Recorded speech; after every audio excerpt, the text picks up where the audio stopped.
শুভ সন্ধ্যা শিক্ষার্থীরা। আজকের ক্লাসে সবাইকে স্বাগত। আজকের ক্লাসে আমরা শিখব কিভাবে বৃত্ত দিয়ে সহজে আপেল, পেয়ারা ও ডালিম আঁকা যায়। আশা করি সম্পূর্ণ ভিডিওটি মন দিয়ে দেখলে আঁকা সহজ হবে। শুরুতে আপেল আঁকার চেষ্টা করি। আপেল আঁকার জন্য প্রথমে একটি বৃত্ত আঁকি। এবার ঠিক মাঝ বরাবর একটি লম্ব এঁকে নিই। তাতে কি হবে, উপরে ও নিচে যে দুটি গর্তের মতো অংশ আছে সেগুলো আপেলের মাঝামাঝি হবে এবং পুরো আপেলটি ব্যালেন্সড হবে দেখতে। এবার আমাদের বাম পাশ থেকে বৃত্তের উঁচু অংশ থেকে একটি রেখা টানবো, যা নিচের দিকে অল্প নামিয়ে আবার ডান দিকের উপরের অংশে তুলে নিব এইভাবে।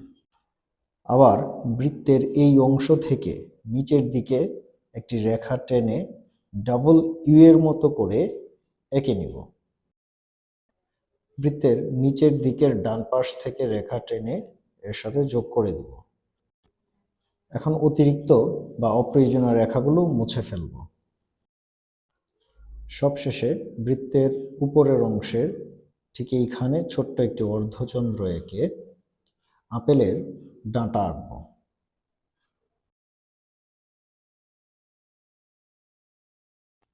এবার পেয়ারা আঁকার জন্য একটি বৃত্ত এঁকে নিই। আগের বৃত্তটির মতোই একটি সোজা লম্ব টেনে নিব বৃত্তের ঠিক মাঝ বরাবর, যেন বৃত্তটির দুই পাশে সমান থাকে। এই অংশে এখান থেকে রেখাটিকে একদম অল্প একটু উঁচুতে নিয়ে আবার নিচের দিকে বাঁকা করে বৃত্তের রেখার সাথে মিলিয়ে দিব। অপর পাশেও একইভাবে রেখা টানবো আমরা। অতিরিক্ত বা অপ্রয়োজনীয় অংশগুলো মুছে ফেলব। এরপর এই জায়গা থেকে, এইটা একটু গুরুত্বপূর্ণ বিষয়, এই জায়গা থেকে আমরা এরকম করে এইভাবে দিব পেয়ারাটা। এটাকে কখনোই আমরা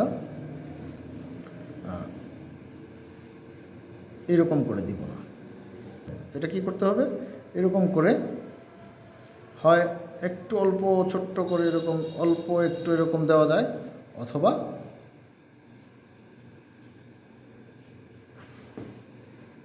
অনেকটা টিয়া পাখির ছোটের মতো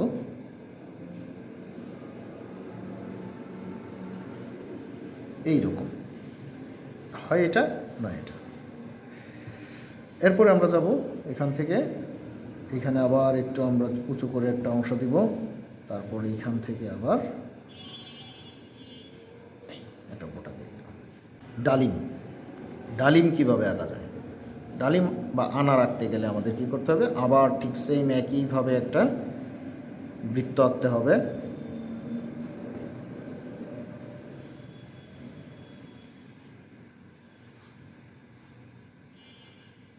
এভাবে আবার একটা বৃত্ত আঁকবো এবং সোজা করে আবার একটা টান দিব। এই অংশটা ছিল অল্প, কিন্তু ডালিমের ক্ষেত্রে এইটা একটু উঁচুতে হবে, এই যে এরকম।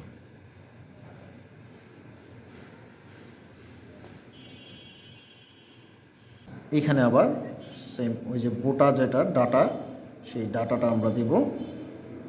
হ্যাঁ, ডাটা দিব। আর এই অংশগুলো আমরা মুছে দিব। এখান থেকে আবার ওই যে আমরা এই অংশটা দিয়েছিলাম, এইটা যখন দিব তখনই কি হবে, এটা ডালিম হবে।